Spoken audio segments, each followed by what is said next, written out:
Bonjour à tous, la C1 en mode SUV, ça devient concret avec le concept Urban Ride. Le Fiat 500X fait de nouveau parler de lui et enfin la Clio Initiale Paris livre déjà ses tarifs.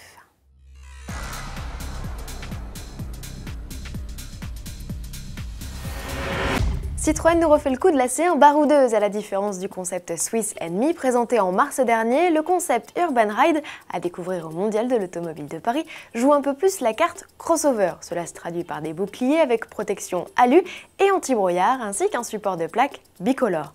Les passages de roues sont, eux, toujours rehaussés de plastique noir. Côté technique en revanche, cette C1 n'est que 1,5 cm plus haute que la citadine classique, à peine de quoi quitter les routes carrossables. Ses voies ont par ailleurs été élargies d'1 cm.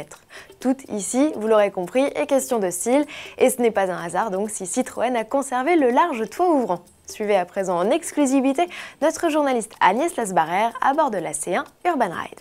Alors à l'intérieur de ce concept C1 Urban Ride, pas de modification par rapport à une C1 de ville, on va dire, parce que la planche de bord est identique, tous les éléments sont vraiment pareils. La seule chose, on note le rappel de couleur, cette couleur assez spécifique qui s'appelle Yellow Cheesecake, qu'on retrouve donc sur les éléments de cette C1 Urban Ride.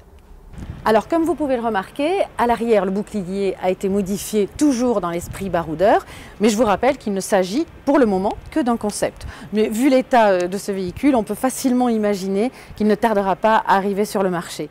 Marché où officie déjà l'Opel Adam Rox à l'origine de la tendance des citadines SUV.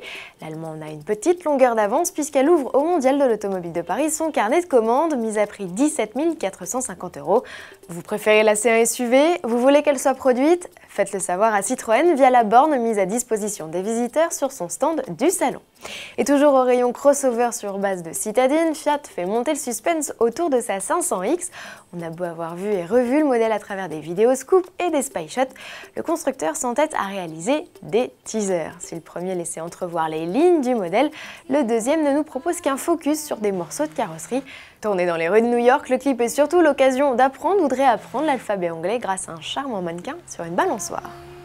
Chez Renault aussi, on présentera un crossover sous les traits du nouvel espace en attendant sa révélation prévue le 25 septembre. Focus sur la Clio Initiale Paris, une griffe chic qui embarque tout un attirail d'équipements allant des sièges chauffants au GPS en passant par la sellerie cuir. Renault n'a pas encore dévoilé officiellement cette nouvelle venue, c'est via son configurateur en ligne qu'elle a fait une apparition prématurée. Et si toute trace de sa présence a aujourd'hui disparu, nous, on a eu le temps de tout prendre en note. On sait ainsi que la Clio Initiale Paris ne compte qu'une option, le tout en verre fixe.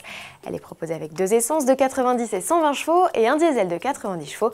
Les tarifs démarrent à 21 500 € en essence et 23 800 € en diesel, des prix proches de ceux de sa rivale, la Peugeot 208 XY.